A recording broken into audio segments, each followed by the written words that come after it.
22 प्रतिज्ञाओं से इनके emotions touch हुए, कोई इमोशंस टच नहीं हुआ किसी का। राजनीति से प्रेरित बीजेपी ने मुद्दा बनाया और मैं बीजेपी को धन्यवाद करूंगा कि उन्होंने मुद्दा बनाया और मेरे को मौका मिला पूरे देश में अपने बहुजन समाज के लोगों को, SC ST OBC माइनॉरिटीज़ को और देश की महिलाओं को उनके हक अधिकार के बारे में जो जागरूकता मैं पहले से कर रहा था, लेकिन उसके बाद जो पूरे देश में लोगों ने इतना प्यार सम्मान दिया, बुलाना शुरू किया, तो अब वो बात मैं पूरे देश तक पहुंचा पा रहा हूं। वो तो सब बीजेपी के प्रवक्ता हैं। आज के मेन स्ट्रीम मीडिया और आज के ये जो तथाकथित नए नए बाबा आ गए, कथावाचक आ गए, ये कोई बाबा नहीं है। इनमें ज़्यादातर लोगों की अगर जांच करोगे तो क्रिमिनल मिलेंगे। संसद में जाने वाले, विधानसभा में जाने वाले SC ST OBC और माइनॉरिटीज़ के जो नेता हैं, विधायक, सांसद हैं, जब तक उनको ये डर ना हो कि अगर समाज की तुम आवाज़ नहीं बनोगे, अगर डॉक्टर बाबा साहेब अम्बेडकर के साथ विश्वासघात करोगे, अगर समाज के मुद्दों को आप संसद विधानसभा में नहीं उठाओगे, तो अब आपको आपके घर में हम बंद कर देंगे। नमस्कार, मैं प्रियंका, आप देख रहे हैं नेशनल दस्तक। इस वक्त दिल्ली में हूं और हमारे साथ सोशल जस्टिस राजेंद्र पाल गौतम जी हैं, जो कि लगातार बहुजन के न्याय अधिकार के लिए हक उठाते हैं, लड़ाई लड़ते हैं। और आपने कुछ दिन पहले ही देखा था, कुछ महीनों पहले ही, जैसे ही 22 प्रतिज्ञा लिया, तुरंत ही मनुवादी समाज की भावनाएं आहत हो गई। लेकिन आज मेरा सर से सवाल रहेगा कि मणिपुर में जिस तरह से महिला की अस्मिता को तार तार कर दिया गया, अब भावनाएं कहाँ चली गई हैं उन तमाम समाज की, जो एक समय पे 22 प्रतिज्ञा पढ़ने पे भावनाएं आहत हो गई थी। एक्चुअली वो भावनाहीन लोग हैं, उनमें कोई इमोशंस नहीं है। और जिस सामाजिक व्यवस्था में पले बढ़े हैं और जिस तरह की सामाजिक व्यवस्था, जिन शास्त्रों पर वो डिपेंडेंट है, उसके अंदर अन्याय, अत्याचार, उत्पीड़न, विषमता, वो उसका आधार है। क्योंकि वहाँ समाज 4 वर्णों में हजारों जातियों में बटा है और उस वर्ण व्यवस्था में जो सज़ा का प्रोविज़न है वो भी वर्ण के हिसाब से है कि एक पर्टिकुलर, सपोज करो ब्राह्मण ने कोई जुर्म किया तो कोई सज़ा नहीं, क्षत्रिय ने वही वाला जुर्म अगर क्षत्रिय ने किया तो 4 कोड़े, और सेम जुर्म अगर वैसे ने किया तो 8 कोड़े, शूद्र ने किया तो 12 कोड़े, और अछूत जो इन चारों वर्ण से बाहर है, अवर्ण है, आउटकास्ट है, उसने किया तो उसको तो पीट पीटते मार ही देते हैं। इस तरह के आप वीडियोस देखते होंगे। तो जो लोग उस सामाजिक व्यवस्था में जिसमें कोई जन्म से नीचे है, कोई जन्म से ऊंचे है, उनकी जो सामाजिक और धार्मिक मान्यताएं हैं वो उत्पीड़न को उत्पीड़न नहीं मानती। इसलिए उनको कोई किसी अत्याचार से, किसी बहन बेटी की इज्जत से, SC ST OBC माइनॉरिटी के लोगों की हत्याओं से उनको फ़र्क नहीं पड़ता, उनके इमोशंस उससे टच नहीं होते। और रही बात जो 22 प्रतिज्ञाओं से इनके इमोशंस टच हुए, कोई इमोशंस टच नहीं हुआ किसी का। राजनीति से प्रेरित बीजेपी ने मुद्दा बनाया और मैं बीजेपी को धन्यवाद करूंगा कि उन्होंने मुद्दा बनाया और मेरे को मौका मिला पूरे देश में अपने बहुजन समाज के लोगों को, SC ST OBC माइनॉरिटीज़ को और देश की महिलाओं को उनके हक अधिकार के बारे में जो जागरूकता मैं पहले से कर रहा था, लेकिन उसके बाद जो पूरे देश में लोगों ने इतना प्यार सम्मान दिया, बुलाना शुरू किया, तो अब वो बात मैं पूरे देश तक पहुंचा पा रहा हूं। तो मैं इसके लिए भारतीय जनता पार्टी और उसके नेताओं का, और जिन्होंने भावनाओं के आहत होने का मुद्दा बनाकर इस तरह की जो बात की थी, उसका नतीजा ये हुआ कि मुझे आज पूरे देश के अंदर लोग बुला रहे हैं। तो जो मैं काम पहले से ही समाज में कर रहा था, एक सीमित दायरे में कर रहा था, अब उसका दायरा बहुत ही बड़ा हो गया है, इंटरनेशनल हो गया है। मुझे खुशी है।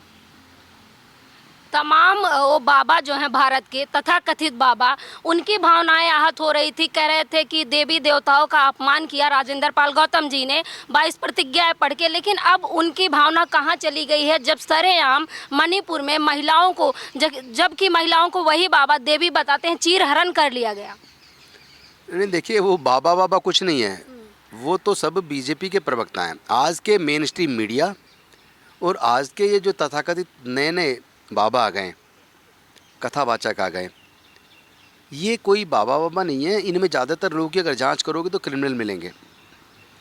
इनको बीजेपी ने तैयार किया है 2024 के चुनाव के लिए, प्रचार के लिए, कि आप लोगों की धार्मिक भावनाओं से खेलो, भावनात्मक दृष्टि से उनको जोड़ो, ताकि बीजेपी को वो वोट में तब्दील कर सके।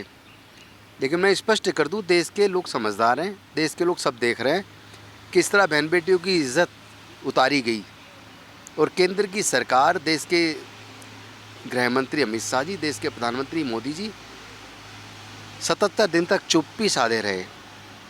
ऐसी दर्दनाक वीडियो देखकर दिल दहल गया, मन रोता है।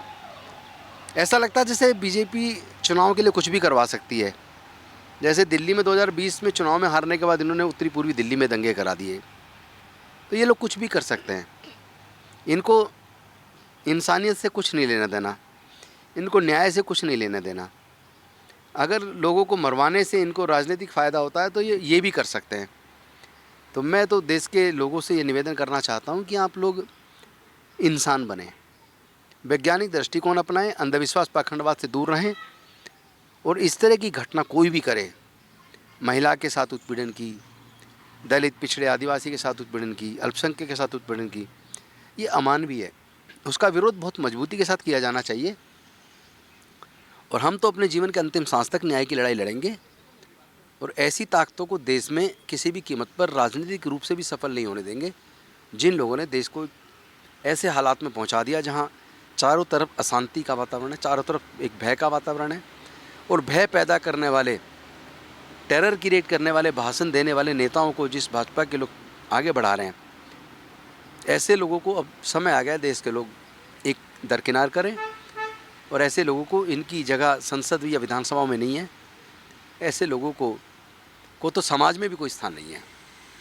सर क्या कहेंगे, लगातार दलित उत्पीड़न बढ़ता ही जा रहा है। अभी कल की घटना है, मध्य प्रदेश में एक दलित व्यक्ति को मनुष्य का मल खिलाया गया, जूते में पानी पिलाया जा रहा है। ऐसी शर्मनाक घटनाएं हो रही हैं कि बोलने में भी शर्म आ जाए। जूते में पानी पिलाते हैं, मुंह पे पेशाब कर दिया जाता है। क्या लगता है कि कभी ये थम पाएगा?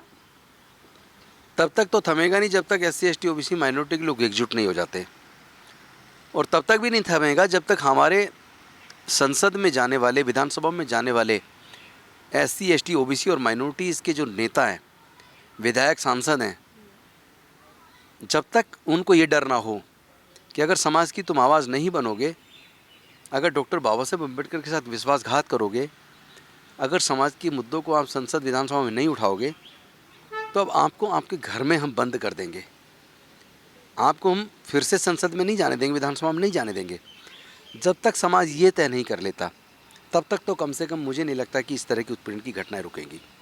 वहीं मध्य प्रदेश से लगातार दलित उत्पीड़न की घटनाएं अधिक आ रही हैं, जबकि वहां पे OBC मंत्री हैं, CM OBC हैं शिवराज सिंह। शिवराज सिंह, देखिए, नाम को OBC होने से काम नहीं चलेगा।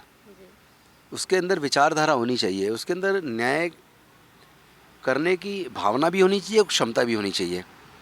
ना तो शिवराज जी के अंदर न्याय करने की भावना है, ना क्षमता है, ना वो इस लायक है कि उनको देश का, मध्य प्रदेश का मुख्यमंत्री बनना चाहिए था। आगे तो खैर नहीं बनेंगे, लेकिन पहले भी नहीं बनना चाहिए था ऐसे आदमी को। और जिसको एक बार देख लिया, व्यापम घोटाला, इतना भयंकर घोटाला, सारे गवाह मारे गए, उसके बाद जो जांच एजेंसियाँ उसके खिलाफ तो कोई कार्रवाई कर नहीं रही है, चूँकि जांच एजेंसी भी बीजेपी की कार्यकर्ता बन गई हैं, चाहे वो CBI हो, चाहे ED हो, चाहे इनकम टैक्स हो। अब समय आ गया देश के लोगों को एकजुट होकर भारतीय जनता पार्टी और उनकी एजेंसियों को भी जवाब देना पड़ेगा। सर मेरा आखिरी सवाल, मणिपुर को किस तरह देख रहे हैं? लगातार बीजेपी पार्टी दावा करती है महिला सुरक्षा की और डबल इंजन सरकार की। मणिपुर को मैं देखता हूँ कि ये हिंदू राष्ट्र की एक तस्वीर है। अगर भारत हिंदू राष्ट्र बना तो भारत मनुस्मृति से चलेगा, और मनुस्मृति में नारी को सम्मान नहीं है, नारी को एक वस्तु, एक प्रॉपर्टी बनाया गया है। मनुस्मृति में अछूत और शूद्रों को, पिछड़े वर्ग के लोगों को कोई सम्मान के लिए स्थान नहीं है। उनके उत्पीड़न के खिलाफ कहीं वहाँ कोई बात नहीं है, बल्कि उसको कहीं ना कहीं जायज़ ठहराया गया है। तो अगर भारत हिंदू राष्ट्र बना, अगर देश का संविधान ख़त्म हुआ और मनुस्मृति से शासन देश का चलेगा हिंदू राष्ट्र में, तो मणिपुर जैसी घटनाएं बहुत तेज़ी से, बहुत ज़्यादा बढ़ेंगी। ये एक उसका एक आईना है, ये बहुत खुखार होने वाला है। भारत की स्थिति Lebanon, Syria, Iraq, Afghanistan, Pakistan जैसी होने वाली है। इसलिए मैं देश के लोगों से निवेदन करता हूँ, अब हिंदू राष्ट्र की बात छोड़िए, जिस तरह का आज भारत है 75 सालों से, उसी तरह का होना चाहिए। यहाँ सभी धर्म जाति के लोग मिल के रहें, एक दूसरे से प्यार मोहब्बत की बात होनी चाहिए, एक दूसरे के सुख दुख में शामिल होने की बात होनी चाहिए, और सरकारों को सबको साथ लेकर आगे उनका विकास के रास्ते बनाने चाहिए। सबको बराबर हिस्सेदारी भागीदारी सुनिश्चित होनी चाहिए, और प्राकृतिक संसाधनों में भी सबको बराबर हिस्सा चाहिए। शुक्रिया। शुक्रिया सर हमसे बातचीत जय करने भीम। के लिए। जय भीम।